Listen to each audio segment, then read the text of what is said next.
Okay. Hello, I'm Kyle Perry, and today I'm here to conduct an interview with my grandfather, Pat Perry. Today is April 6, 2021, and we are in his house running an interview to learn about his time in America and the American history events, themes, and stories that have happened in his lifetime. So let's get started. If you don't mind me asking, what year were you born? 1941. I was called a war baby right during the beginning of the war. World War II, yeah. And I'm 79. 79 years old. So there's definitely some things in the timeline. I mean, a lot of American things have happened. Definitely. For sure. It sure was. Exciting time, I guess. Yeah, a lot of exciting times. Yeah. So elaborating more on your childhood, I'm just going to get a few introduction questions in. How many siblings do you have? I have three, and we're all about 2 years apart, and I'm kind of right in the middle. Right. And what was it like living in that size family under the same roof? That was fine. My dad had a business downstairs, and we had a big apartment upstairs. Right. So that's where we lived and worked. Right. And so where did you spend your childhood growing up? So you said the apartment. Like what city? Well, what state? he owned the building, and that was in St. Cloud, Minnesota. Right. And that's where most of the things happened when I lived there. And then we moved over to Alexandria, Minnesota, when I started high school. So you spent a lot of your childhood in Minnesota. Yes. Pretty much all of it, actually. Yeah. And so where did your family come from, ancestry-wise? Well, my mom and dad lived in Iowa. I know that's not what you want, but I think originally my great grandparents came from England. England. But they've been in the country for quite a while. Right. And my other grandma on the other side, my mom's side, Czechoslovakia, but once again, they've been in America for a while. Many generations. So it seems like there's a variety there, kind of, where you came from, like different branches from different parts of Europe, which is pretty cool. Yeah, but they met in the United States. Yeah. Okay. Right? Yeah. So they assimilated here. Right. That's right. Went to schools here. In fact, they were born here. Yeah. Oh, really? Yeah. My mom and dad. Yeah. All right. Cool. Yeah. So they started the American dream here in America. We just talked about that in class, actually. Okay. I mean, they started their lives in America, and they started a family here in America. It's what a lot of people wanted to do. So. That's right. And I'm gonna start transitioning more into like your middle school and high school years and that time period. But like when you left high school, did you have an idea as to what you wanted to do personally, like during that time? Well, after I left high school, I went right to college. Right. And then I graduated from St. Cloud State University, and taught school and coached baseball, and then got into the sales business. So you went into business from St. Cloud State after? No, I taught school for a few years. Oh, that's yes. Down in Racine, Wisconsin. Cool. So you came over to Wisconsin a little bit after college. Yeah. That's ultimately where you ended up now. That's right. Still here. And I'm gonna dig a little bit further back. What middle school did you go to? Well, I'll go back a little bit further than that. We had numerous elementary schools throughout St. Cloud, and I went to one of those. And then my middle school at that time was called, they were junior high schools. And then it was Central Junior High School, and it was a huge school. Huge. Yeah, I mean, it was, all these schools all went to that big school, Junior 2 big high. buildings and stuff. Yeah. So that was quite, got a shock a little bit. You don't know anybody. Yeah, and you're growing up, you're young, and you're meeting new people. But I got into sports and enjoyed myself there. Right. I mean, those are the times to enjoy for sure as a kid, especially in middle school. Sure. What stands out from those years? Like you said, sports, but what local events also happened and things that affected you as a kid? Like, was it just all sports, or was it? No, it was. You're talking about the American Dream, and that wasn't all as rosy as people think it was, too. Right. Because I mean, it was hard scrabble time for a lot of people. I mean, we were very fortunate. Right. But jobs were hard to come by, and this is during the war. and incomes, salaries or whatever, were not very good either. Right after the war, Yeah, especially. yeah, or during the war. After the war, things did kind of break Yeah. out a little bit. Right. Yeah. I kind of touched on this. Was your graduating high school class big or small? We talked about your middle school size, but Well, that was in St. Cloud, and they had one high school, two high schools at that time. I think they've got five now. yeah, But when we moved over to Alexandria, the schools were smaller. And I think my graduating class was something like 250 or something. 250, Yeah. right? So if you about the whole high school would be around 1,000 at that Yes. point. So that is a pretty good sized school. And now I'm going to touch more on the American history side. Okay. So when we went to war in Vietnam, what efforts were made by Americans near where you lived in St. Cloud or wherever you were at the time, and how did they affect you? Like the foreign policy and domestic policy in America. Well, I was in college then, and the domestic scene was really something because that's where the protesters and they just came out of the woodwork, and it didn't happen right away, but the war just kept escalating, and they were deceiving the public, Johnson and McNamara and that group, and they were doing unnecessary things to prolong the war, and they were in effect lying to us.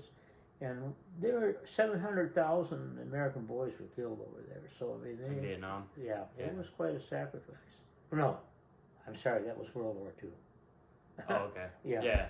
It was like 60,000, which is Right. a lot. Still a lot of in men. Vietnam.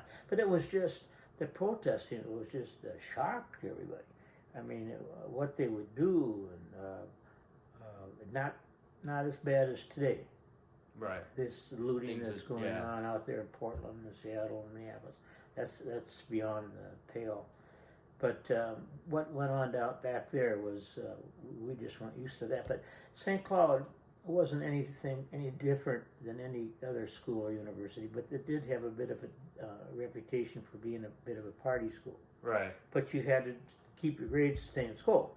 Yeah. And then they came down with this: you're either exempt by being in school and getting good grades, or you're going to Nam, and that was the.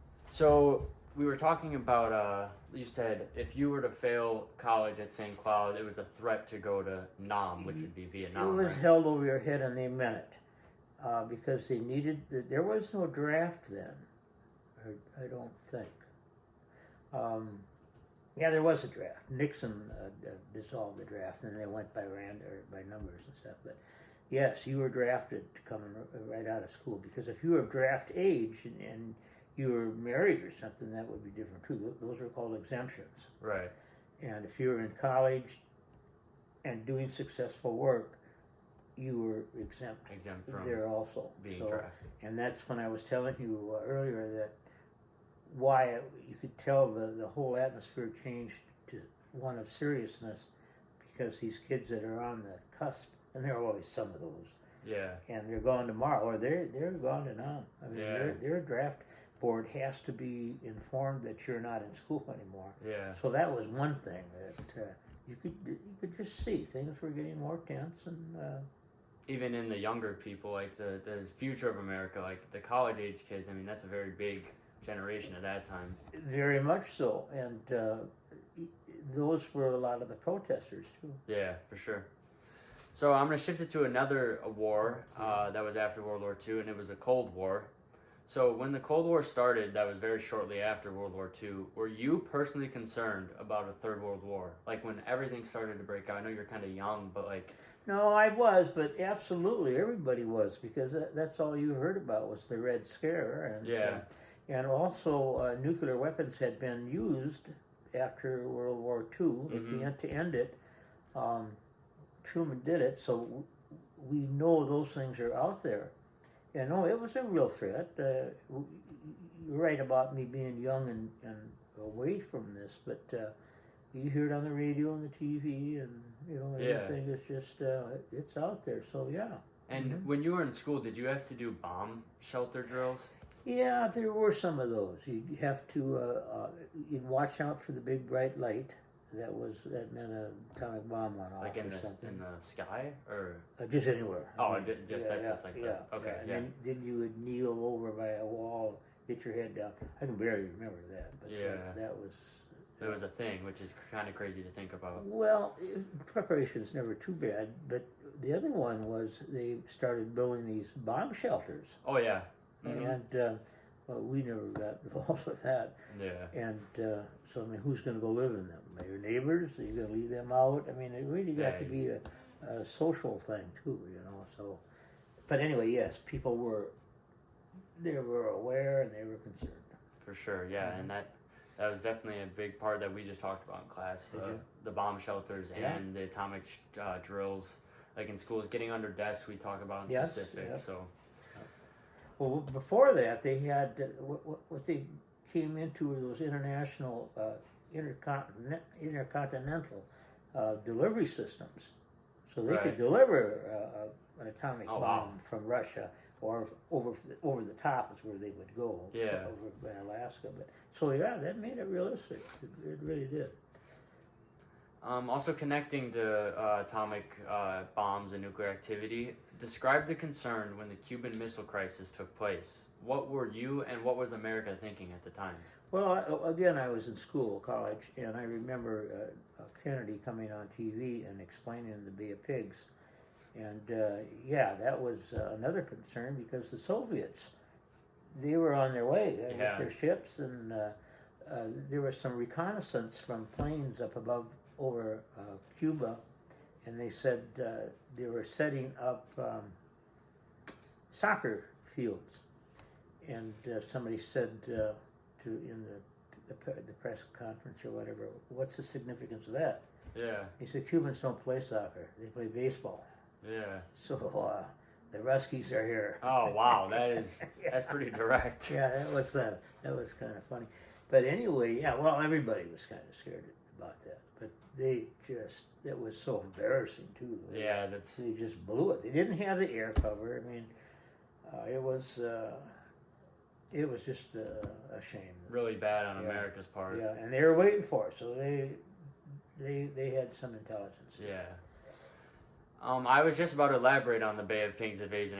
Actually, Okay. I was just about to ask about how did America respond to the Bay of Pigs invasion because it connects kind of similarly to the Cuban Missile Crisis. So It does indeed. yeah, so And like I said, there was some anger, humiliation.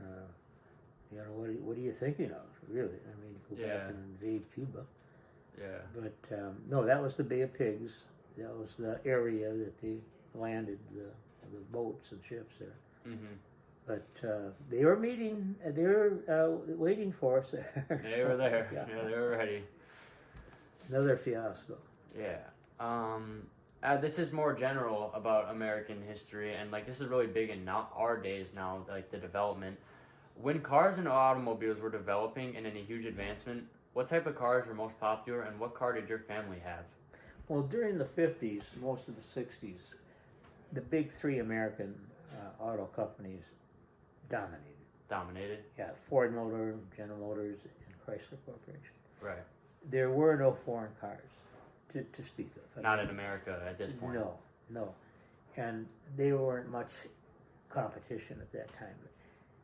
And then they started revamping up their the quality of their cars, and they brought in a lot of Japanese cars, German cars, and they were a lot more quality to them than American cars. That, in a way, was a good thing Mm-hmm. because the American car companies got a big wake-up call. These cars you're going to build in now, and the cost just went through the roof. They're going to have to last. Yeah, exactly. Otherwise, you might as well fold the tents. And that strengthens American industry. Like you Yeah. said, that's very good. Competition's always good in business. It's good for the customer if everything else is fair.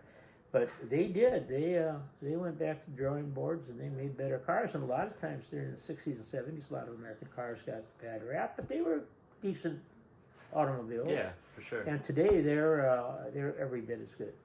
Right. Yeah. So what car did your family have at that point? At that, he had a couple